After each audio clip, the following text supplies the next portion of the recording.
Hello and welcome to Vendor Trash. Is the title a reference to my opinions, my drawing skills, or both? That's for you to decide. So way back in the day, I somehow came into possession of the Sunwell Trilogy, a series of 3 comics that Blizzard released between 2005 and 2007 in collaboration with Tokyopop. It was written by Richard Knack and illustrated by Kim Jae-hwan. Well, I decided I might as well reread them and do a review, so I dug them out of storage. Now, obviously, the events of the books occurred a long time ago anyway, but either way, this review will contain rampant spoilers for the specifics as well. For starters, the comics seem to occur even before Vanilla. While things like the release dates and the Blood Elves not being part of the Horde suggest it predating TBC, what really establishes how early the events of it are is that the characters visit Terran Mill at one point, and it is occupied by humans and not by Forsaken. At any rate, the story focuses on Kalec, who has been deployed by Malygos to investigate what seems to be residual magic from the Sunwell.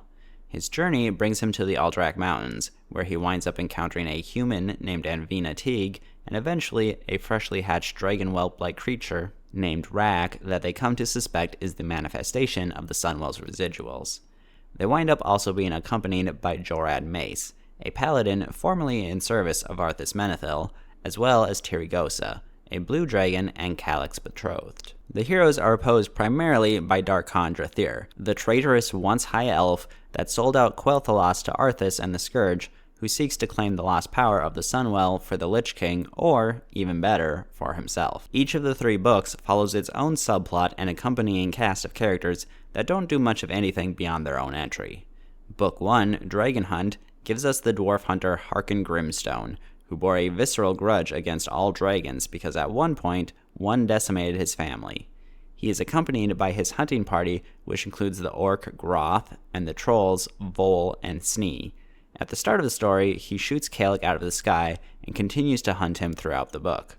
The injured Kalec is rescued by Anvina, who takes him to her home where she lives with her parents. Eventually, the home is burnt down and her parents are lost. In addition to Harkon's crew, the 2 are harangued by the Scourge under the direction of Darkhan, and are both ensnared with cursed collars, which on Kalec have the effect of restricting him from shifting into his dragon form. At one point, they are rescued by Tirigosa, or Tiri, who is worried about Kalec and came to ensure his safety. Once they drive off the undead, Anvina discovers an egg in the wreckage of her home, and it hatches into Rak. The party makes their way to Terran Mill in search of a man that knew Anvina's parents, a mysterious figure known as Borel, who they believe will be able to remove their collars. They fail to locate the man and are attacked again by Harkon's crew, and then Darkhan himself. Coming to their assistance is Jorad, who had been waiting around Terran Mill on instructions from Borel. Darkhan's manipulation of Harkon comes out, and the dwarf shifts sides. Eventually, they are able to drive off the undead. Harkon apologizes to Kalec's crew and offers to bring them to Airy Peak, where his cousin Logi lives, as the collars appear to be of dwarven make. And with that, our new party of 9, if you count Rak, set out. Book 2, Shadows of Ice, starts out both with Harkon's crew nowhere to be seen for the rest of the story, and with our heroes crash landing again. This time, however, it is due not to a net and gunfire, but due to a frostworm attack. The rest of the group winds up separated. Kalec and Rak fend off attacks from the undead before stumbling into a cave where dwarves are digging up a dead mammoth. Tiri and Jorad are frozen in ice, but Jorad manages to break free and rescue both of them as they are pursued by the frostworm. They escape its wrath, but wind up being captured by a member of the Scourge called Ikor, who also happens to have Logi Grimstone, Harkon's cousin, as a prisoner. Anvina awakes in the custody of Baron Valimar Mortis, a Forsaken, and his trusted friend Treg High Mountain, a Tauren. Yes, High Mountain. He even mentions the High Mountain tribe, though given his lack of antlers and the fact that this book came out in 2006, a decade before Legion, we can safely assume that it has no real connection to the High Mountain we know. Maybe they were related way back in the day, but I'm pretty sure it's just Blizzard reusing names. Mortis wrested himself free of the Lich King's grasp, and was befriended by Treg. The 2 work together, fighting the undead, with Mortis coming into possession of an orb of Ner'zhul that he used to reanimate great beasts. The duo also employed a group of dwarves, the ones that Kalec runs into. Mortis, sensing power within Anvina, asks her to help him in his goals, and she agrees, but it becomes increasingly obvious to the reader and to Treg that Mortis is no longer the noble soul he once was. In truth, the Frostworm was not a part of the Scourge, but a beast that he was controlling. Back with Tiri and Jorad, Logi agrees to lead Ikor's group of the Scourge to Mortis, as Mortis and Ikor were bitter enemies. Instead, he leads them towards the mines, where his fellow dwarves rescue them, and they slay Ikor. Kalec is found by Treg, who ultimately brings him to Anvina to rescue her. Mortis's goals are more nefarious than they once were, and he simply wishes for power and to raise his own army of the undead. Kalec manages to save her while Mortis is stopped by Treg, who interrupts Mortis's control of the Frostworm while it is directly overhead, causing its bones to crash down on top of them both. Just as things are starting to look up for the heroes, Darkhan appears, revealing that he survived the encounter in Terran Mill and whisks Anvina away to Quel'Thalas. Book 3, Ghostlands, is not the most aptly named. Though it does occur in Quel'Thalas and certainly has undead-heavy sections of it, the climax of the story ultimately happens at the site of the Sunwell. Though the Sunwell here is depicted as being in the middle of the woods and not amidst buildings on an island, suffice to say things were either reimagined or not properly communicated. At any rate, this time around, our guest characters are Lor'themar, Haldoran, and their band of Farstriders attempting to cull the undead. Additionally, Sylvanas makes an appearance, helping the heroes to slay a massive fellhound that I suspect is being treated as undead because a giant demon attacking feels a bit too random even for this series. Lor'themar and his band attack Darkhan, but are forced to retreat due to the numbers of the undead. The skirmish does allow Anvina to escape though, and she comes into contact with the mysterious cloaked Boral, who informs her that her parents were never real, but part of an illusion meant to disguise her true power. She resists this idea at first, but then realizes the truth in his words. Though at this point Boral may not physically be there because Darkhan manages to find her and without any resistance has her captured again. Sylvanas appears to kill Darkhan, but he manages to capture her. Somehow. And by somehow, I'm not even complaining about power levels. He just sort of says he's outsmarted her and then something hits her and leaves her vulnerable. Like there's a panel with a clawed foot, but it's still not clear at all what hit her. Kalec's group runs into Lor'themar's group, which is kind of racist toward him for appearing to be a half-elf, until Tiri transforms to give themselves some cred. They push toward the Sunwell to stop Darkhan, with Lor'themar hanging back with the other Blood Elves, while the heroes advance onward to stop the ritual that Darkhan is performing on Anvina. I think Darkhan had another undead dragon or something helping here, but it's kind of hard to tell. During the final confrontation, it's revealed that Boral was actually another dragon in disguise, Corielstrasz, or Krasis, Alexstrasza's consort. The heroes all fight valiantly, though Darkhan seems to best them at every turn. His defeat ultimately comes simply from Anvina unleashing her power upon him, as she, not Rak, is the manifestation of the Sunwell's energies, created by Krasis in an attempt to hide it from nefarious forces. Once she does this, she very quickly disintegrates him. Everyone who learned of the situation agrees to keep quiet about it for now. Krasis returns to his other duties, and Tiri decides to report to Malygos. Her betrothal to Kalec kind of just passively gets dropped, as it's clear Kalec has feelings for Anvina. Jorad goes with Tiri for now, the two of them having romantic hints as well, with him intending to confront Arthas, though this never goes anywhere. Anvina, of course, stays at the site of the Sunwell, though it remains hidden, and Kalec vows to stay by her side to protect her. Reading this trilogy did give me context for why Kalec was present for Magistress Terrace and a boss in Sunwell Plateau, as well as why he was talking to this human girl named Anvina during the Kil'jaeden fight. A context that I suspect very few players had at the time, so that was nice. Anyway, let me just touch on the major characters, how they're presented, and where they are now. First up, Kalec. Yeah, I wasn't overly fond of him. In fact, I didn't care for him much at all until the Azure Span quests in Dragonflight. He felt like he had a very generic protagonist thing going on, even rocking a half-elf form and blue hair, when neither humans nor high elves had ever been depicted having that as a natural hair color at that point. But hey, you gotta have blue hair. Of course, it's his visage form, so he can just do that, but still. Kalec winds up being handicapped for basically the entire story, being easily taken down by Harkon, then simply being tired until he gets collared by Darkhan, and unable to use his dragon form, and simply having to fight with a sword and basic magic. This was somewhat needed to make sure the quest wasn't too easy, and probably to make sure we could have a rugged swordsman running about. He is also largely characterized by his persistent dedication to saving Anvina, and his soft heart in general, concerning himself with mortals more than most of his kind. Of course, he would go on to participate in patch 2.4, then later became the aspect of magic in Cataclysm, serving as a member of the Kirin Council of Six, and entering a relationship with Jaina because this dragon can't have a normal dating life.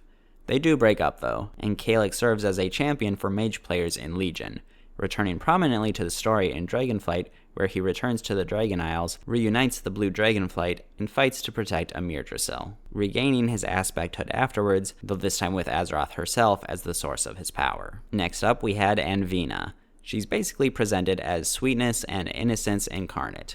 Until she realizes what she truly is in the climax, she mostly just serves as a damsel who helps nurture Kalec back to health whenever he's weakened. She does possess a bit of naivete, being willing to trust Mortis a bit too easily, but she also has her wits about her enough to immediately make the connection that Kalec is a blue dragon and to seek help when the Scourge attacks Terran Mill. And though she is resistant to her life having been a lie at first, she does come to terms with it fairly quickly, and accepts her responsibilities without much fuss. She would go on to appear in the Kil'jaeden encounter, where she sacrifices herself permanently to help banish him from Azeroth. Then there is Jorad Mace. He's a duty-bound guy who seeks to do right in the world, especially after being betrayed by his lord, Arthas. He winds up being guided by Krasis, disguised as Boral, into assisting Anvina's journey. He's just generally a well-intentioned guy, but not a particularly deep character.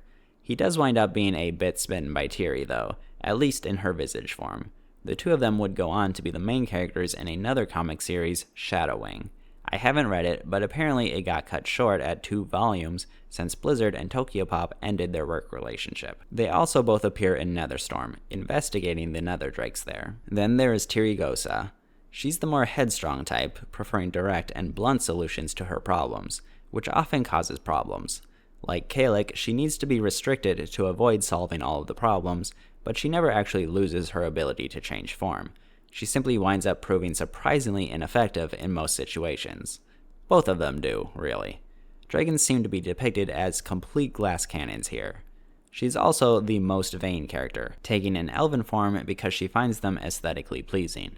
She comes across as unconcerned with the well-being of mortals, initially helping only at Kalec's request, though she does warm up to both Anvina and Jorad during the story.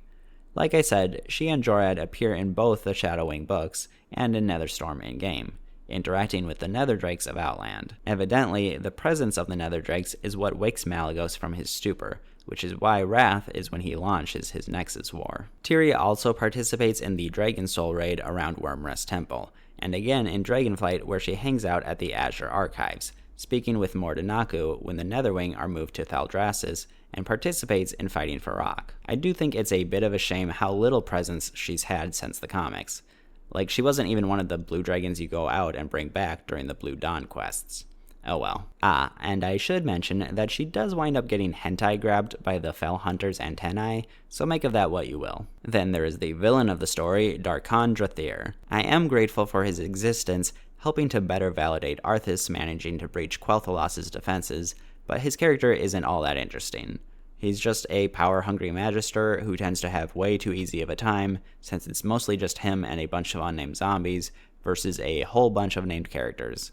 It's actually quite annoying how powerful it winds up making him look. One funny tidbit about him, though, is that he has canonically died 4 times. First, to Arthas after he attempted to betray his master, because that's just how he is.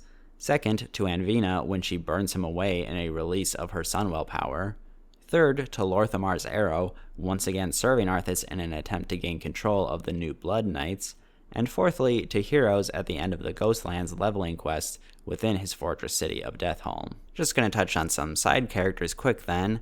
Harkin, Groth, Vol, and Snee all disappeared completely from any Warcraft media.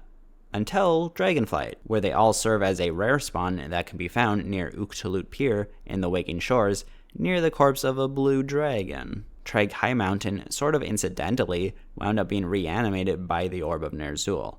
After some drama involving his tribe attempting to kill him for goodsies, he travels to Northrend to confront the Lich King. He is dominated, but manages to break himself free. He eventually joins the Knights of the Ebon Blade. The story overall is pretty basic. It's just Darkhan attempting to gain Anvina's power, and the heroes trying to rescue her. Very straightforward quest structure. The subplots of the first two books with Harkon's group and Baron Mortis could have both served to add complexity to the story, but neither extends beyond the confines of their own installment, so the trilogy winds up feeling very episodic despite the overarching directive. It also didn't feel like the story was very planned out, especially with the jump between books 1 and 2. Harkon's group is just completely dropped, as well as the stated goal of Airy Peak that book 1 literally ended on. At least book 2 killed off its guest characters, so you were under no illusion that they'd matter in the long run. The characters also don't feel particularly deep, and were it not for its basis in Warcraft lore, I imagine I'd have been quite bored. Even the conflicts usually just revolve around a third party or an ally of one of the two sides showing up to tip the scales, so even the action isn't particularly engaging. I know I'm being particularly harsh on a nearly 20-year-old comic, but I remember not being super impressed by it even back in the day. With more focus and tighter paneling, you probably could have told the important parts of the story in one volume. The art is also worth touching on. Jay Juan's illustrations are very detailed and look pretty dang good. That being said, I wouldn't say that they're the best representation of Warcraft's art style. Certain characters certainly work well, though others tend to feel more like generic fantasy designs. Dwarves, for example, don't really feel like Warcraft dwarves. The same is true to a lesser extent of the elves. Kalec feels a bit too rugged, though to be fair, his definitive, softer appearance wouldn't come about for some time. And the most egregious sin here has to be how Sylvanas is depicted. Now, Sylv's iconic look didn't come until Wrath, but I don't think that works as an excuse. She just looks wrong here. A very human face, though not so much a Warcraft human, black hair, an outfit that feels more like vanilla night elf armor, which meta-contextually is actually humorously fitting, and just generally being way too stripperific. And despite it being very detailed and generally good looking, the environments are also fairly generic. Yeah, those are some nice mountains, but nothing about them tells me that we're in Alterac. Oh, this town is Terran Mill? If you say so. Hey, it's the Sunwell, I guess, because that's what the characters are saying. The comic misses out on one of the best opportunities a comic has to make fans of the IP happy, depict in-game locations in a recognizable way. That simply wasn't a priority here. So all in all, I can't really recommend this series to anyone, Warcraft fans or not. I mean, if you have easy access to it, then sure, go ahead. It's a comic and has its fair share of single illustrations that will eat up a full page, so even all 3 books can be read in like 2 to 3 hours. But don't spend more than like $1 on them. Even if you don't care about the Warcraft elements and just want a generic adventure romp, I feel like there are much better options out there. It very much feels like a product of its time, and I'm glad that Blizzard has, seemingly, gotten a little more restrictive with the external media it releases.